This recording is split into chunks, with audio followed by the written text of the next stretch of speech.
Assalamualaikum warahmatullahi wabarakatuh. Waalaikumsalam warahmatullahi wabarakatuh. Selamat pagi anak-anak hebat. Bagaimana kabarnya hari ini? Semoga sehat ya. Alhamdulillah baik Ibu. Baik, kita hari ini akan belajar yaitu tema 7 kebersamaan, subtema 1 kebersamaan di rumah, pembelajaran 1 muatan bahasa Indonesia dengan KI 3.8 menggali informasi dari dongeng atau fabel tentang sikap hidup rukun dari teks lisan dan tulis dengan tujuan kesenangan. Nah, selanjutnya langsung saja ke pembelajaran. Fabel adalah cerita pendek yang menceritakan tentang hewan. Tokoh-tokoh yang ada di dalam fabel adalah berbagai jenis hewan. Nah, cerita dalam fabel adalah cerita fiksi. Nah, cerita fiksi artinya cerita yang dibuat berdasarkan khayalan pengarang. Baik, selanjutnya yaitu bacalah cuplikan fabel berikut. Utuh si unta terkulai lemas di tengah padang pasir. Padang gurun yang kering dan panas membuatnya kehausan. Terbanglah Rara si burung dara di atas Oto. Oto, ayo ikut aku tahu di mana tempat banyak air, ajak Rara. Terima kasih Rara, aku haus sekali. Sesampainya di sumber air, Oto menyimpan banyak air di tubuhnya. Sejak saat itu, Oto dapat bertahan selama beberapa hari tanpa minum. Nah, itu tadi adalah cuplikan fabel. Nah, berdasarkan cuplikan fabel di atas, kita dapat mengetahui bahwa tokoh dalam fabel tersebut adalah Oto si unta dan si Rara adalah si burung dara. Ciri-ciri fabel disebut juga dongeng tentang hewan. Berikut adalah ciri-ciri fabel.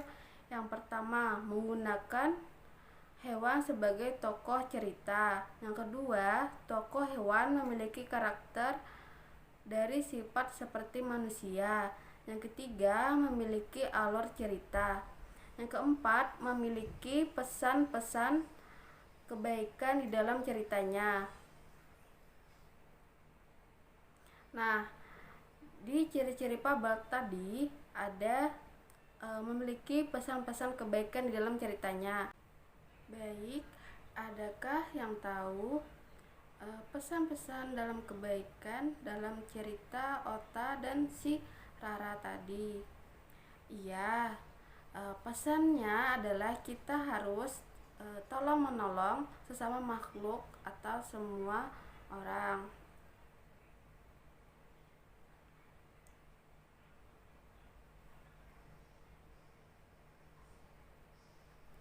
Fabel dapat diperagakan menjadi sebuah drama. Berikut langkah-langkah memperagakan fabel. Yang pertama, buatlah kelompok yang jumlah anggotanya sesuai dengan tokoh dalam fabel. Yang kedua, pahamilah peran setiap tokoh. Yang ketiga, mintalah temanmu yang lain untuk menjadi narator. Narator adalah orang yang membacakan fabel.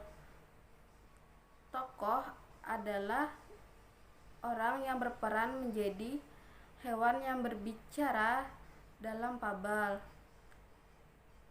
Yang keempat, sebelum tampil, berartilah terlebih dahulu agar si fabel dapat tersampaikan dengan baik. Nah, peristiwa penting dalam fabel merupakan cerita yang tokohnya diperankan oleh hewan. Hewan yang diceritakan dalam fabel umumnya memiliki sifat seperti manusia. Di dalam fabel terdapat peristiwa-peristiwa penting. Untuk menjelaskan si fabel, kamu perlu mengingat kembali peristiwa penting yang ada di dalam cerita. Ayo simaklah kutipan fabel berikut. Tunggu aku, kelinci, ucap keong. Coba berlarilah agar lebih cepat. Aku menunggumu di pohon itu, ucap kelinci tidak sabar. Si keong, lama sekali jalannya. Kalau begini, aku bisa terlambat ke perkemahan, kelinci bergumam. Keong, aku duluan ya. Nanti aku carikan tempat kita untuk berkemah. Kita bertemu di sana ya, teriak kelinci dari kejauhan. Kelinci pun meninggalkan keong. Keong tidak merasa kesal atau marah terhadap kelinci. Ia mengerti sahabatnya ingin mendapat tempat yang bagus untuk berkemah, walaupun ditinggal. Keong tetap berusaha ke perkemahan dengan kemampuannya. Akhirnya, keong pun sampai di perkemahan dan bertemu dengan kelinci. Selanjutnya, ayo perhatikan peristiwa penting berdasarkan cerita tersebut. Yang pertama, peristiwanya yaitu keong dan kelinci akan pergi ke perkemahan. Nah, apakah ada yang tahu? Yang kedua, peristiwa dalam cerita tadi. Ya, yang kedua, kelinci meninggalkan keong karena keong lama sekali jalannya. Yang ketiga, keong tidak marah atau kesal ditinggalkan kelinci. Selanjutnya ada unsur intrinsik fabel. Nah, unsur intrinsik fabel adalah unsur yang membangun karya sastra. Unsur intrinsik fabel adalah sebagai berikut. Yang pertama, nama tokoh atau jenis hewan yang terdapat dalam fabel. Contohnya, tentang kelinci tadi.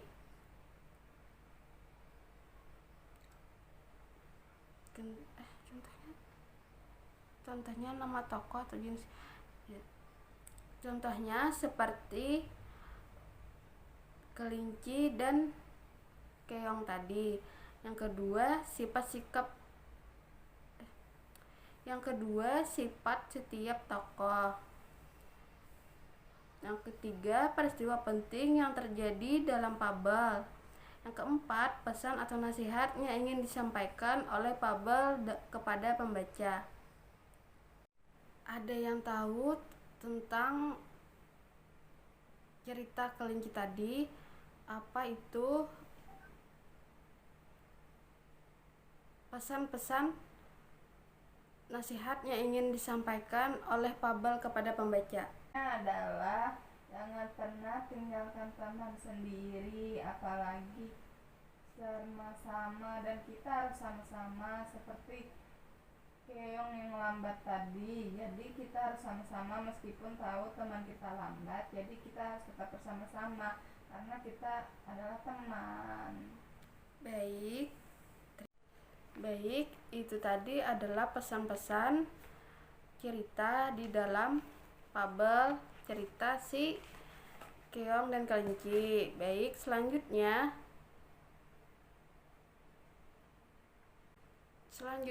untuk tugas di rumah, kalian akan membuat cerita dongeng. Terserah mau tokoh apa, cerita apa, kalian bisa bikin sendiri seperti contoh yang tadi Ibu sampaikan. Baik, terima kasih sudah mengikuti pembelajaran Ibu pada hari ini. Ibu ucapkan wassalamualaikum warahmatullahi wabarakatuh.